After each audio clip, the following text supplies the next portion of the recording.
Comrades, members of the various SA governments, dear participants in the first sleep of SA heads of state, good morning. It was a great pleasure and an honor to be here today.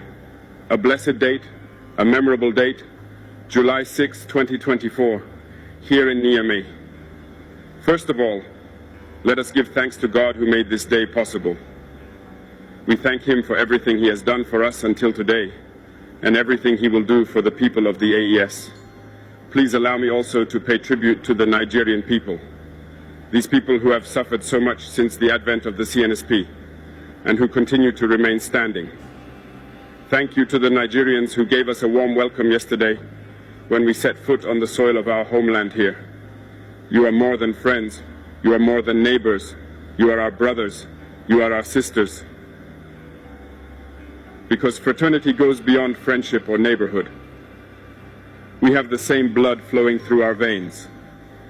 In our veins runs the blood of these valiant warriors who fought and who reserved these lands that we call Mali, Burkina, and Niger. In our veins runs the blood of these valiant warriors who helped the whole world get rid of Nazism and many other scourges. In our veins runs the blood of these valiant warriors who were deported from Africa to Europe, America, Asia, or whatever, and who helped build these states during slavery. In our veins flows the blood of worthy men, of robust men, of capable men. And for this, let us be proud and thank you for being a national of the AES. Africa, this continent which has suffered so much and which continues to suffer because of the imperialists. These imperialists have only one cliché in mind: Africa is the empire of slaves. This is how they see Africa. For them, Africans belong to them. Our land belongs to them. Our basements belong to them. They have never been able to change software until today. It's deplorable. But how does he do it? It is unfortunately since the 1960s that these 6,000 acres of independence were given to Africa. They just placed local valleys at the head, according to them, of their sub-prefecture to be able to continue to supply them. These local valleys that we are going to describe today as living room slaves have no other guide than to seek to live like the master, to satisfy the master, and to do everything that the master dictates. They steal, they plunder our states, take everything to the master, and their wealth is kept with the master. They do everything to live like their master and always satisfy him.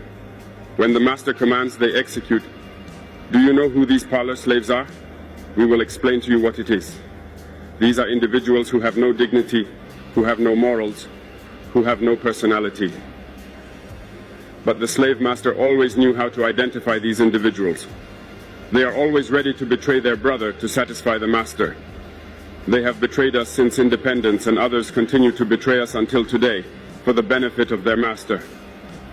These individuals always continue against all odds to plunder Africa, to help the master to plunder Africa.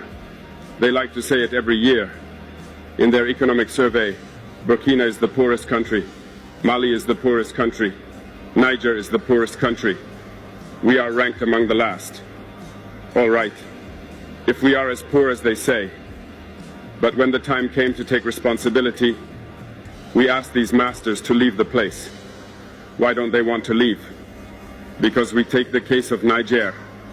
For more than 40 years, certain countries have exploited uranium to produce energy at home. From Ottawa to Paris, the streets are illuminated. It's light. But in Niger, it's darkness. Security that served us. When you go to our states, our soils are drilled all over to search for precious metals such as gold. But often, there is not even the slightest accessible road to reach areas where they exploit some basic social services.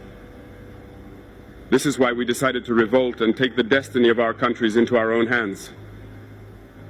There are many other examples, but when we decided this, we were approached by some parlor slaves to give us their master's message, because they had created this sort of polymer chain that sticks up at the head of our states to serve them.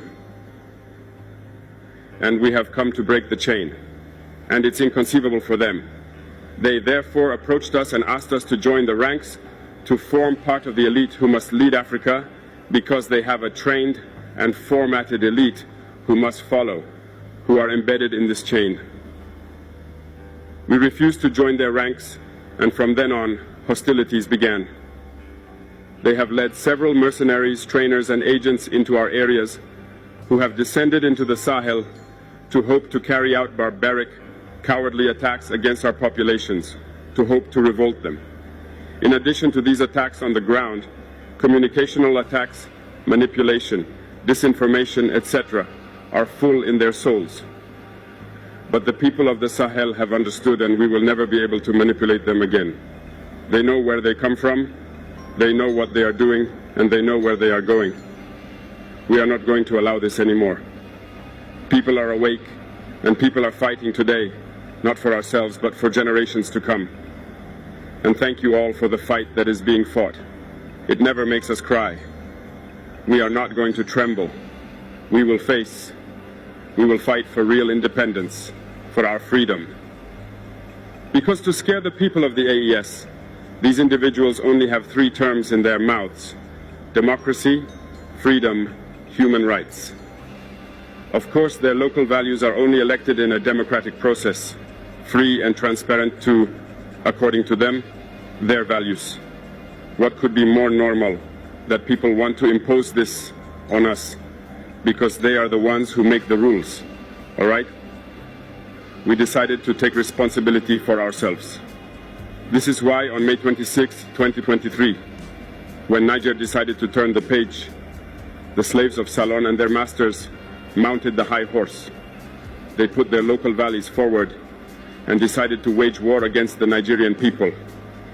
We therefore said, whoever dares to attack Niger, we will face, because we will wage a merciless war until the last drop of blood for anyone who dares to attack our states. This word, this decision that we had yesterday, is relevant today and will be relevant tomorrow and forever. Thus, the AES was born on September 16, 2023, in a mutual defense architecture. But we found it necessary to extend and enlarge the AES architecture. What brings us together today must allow us to move into other areas in addition to defense, notably finance and the economy, infrastructure, health, education. Anyway, so on. I therefore hope that this moment will be a story for us that we will write for the AES, but especially for Africa and for the whole world. May God enlighten each and every one of us. May God inspire us in these tasks entrusted to us, and above all that, when we carry out all our work, may we have only one thing in mind: the supreme interest of our populations. On this, we pray once again to the good God that He accompanies us all in our various tasks, that He protects our fighters who, thanks to them, allow us to sit here and exchange around the future of our states. So be grateful once again, Nigerian people. Be united and united. People of the AES, thanks.